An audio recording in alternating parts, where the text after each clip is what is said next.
Jam, bakit dinededma ang aking profile? Bakit hindi napapansin ni client? Bakit parang hindi ako namamatch sa isang kliyente?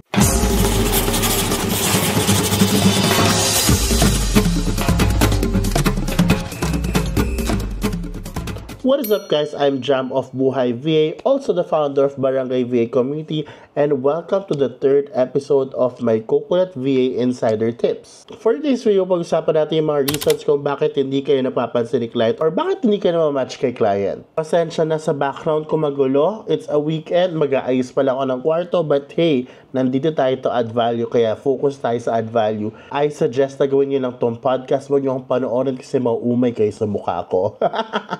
First reason kung bakit hindi ka na ma-match sa client is because yung profile natin ay napaka-weak. And when I say profile, it is both your Coconut VA resume and at the same time, your introduction video. Kung hindi nyo alam mga mi, ang introduction video natin ay very important kasi hindi lang si HR o si recruiter ang tumitingin nito.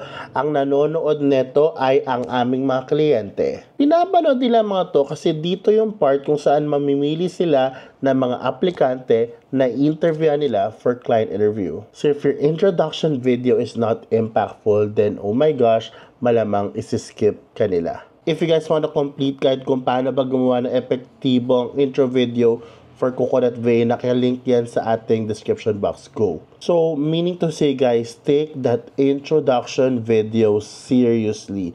Because sa video na ito, this is where you will sell yourself in less than a minute. Pangalawang rason is because hindi mo na-highlight yung strength mo or yung differentiator mo among the rest of the applicants. In short, skills-wise, experience-wise, personality-wise, hindi ka nag-stand out. Kaya nga guys, very important na dito no, ay kilala mo kung sino ka as a service provider. You know who you are as a business, you know who your target market is, and you know what problem to solve. And at the same time, yung non-stop upskilling and learning is very important dito kasi dito nagsha-sharpen ang ating skills. And this is how we become better than the rest. Part of that is really highlighting the impact that you can actually provide sa table.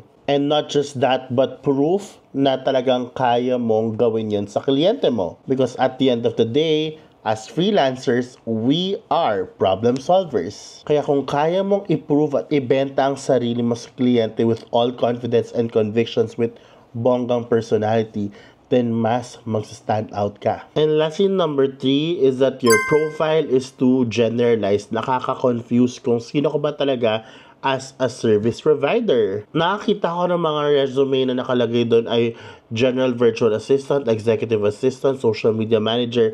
Nakakalito. Alin ka ba talaga doon? What do you specialize on? Focus on what you know. Sa panahon ngayon, dapat in one look, kilala na nila kung sino ka. Alam na nila agad kung sino ka as a service provider and what you can bring to the table. So instead of going too wide, no, narrow it down to something that's a more specialized one na alam mo talagang dito ka magaling, dito ka sa part na to makakatulong sa kliyente mo. So basically, it's you trying your best to stand out among all the applicants out there. And how do you do that? Once again, ang importante lang dyan ay may solid VA business plan ka, you know how to sell yourself, and meron kang documents to back it up. And dapat makita nila yon lahat sa inyong profile sa Coconut VA, which is your resume and your introduction video. And of course, pagdating sa client interview nyo. That's it for me for today. Sana nakatulong tong video to. If so, what did you learn? Comment down here.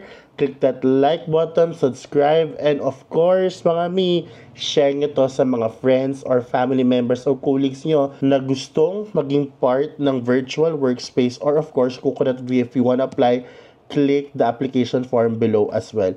Thank you and see you guys on the next video. Bye!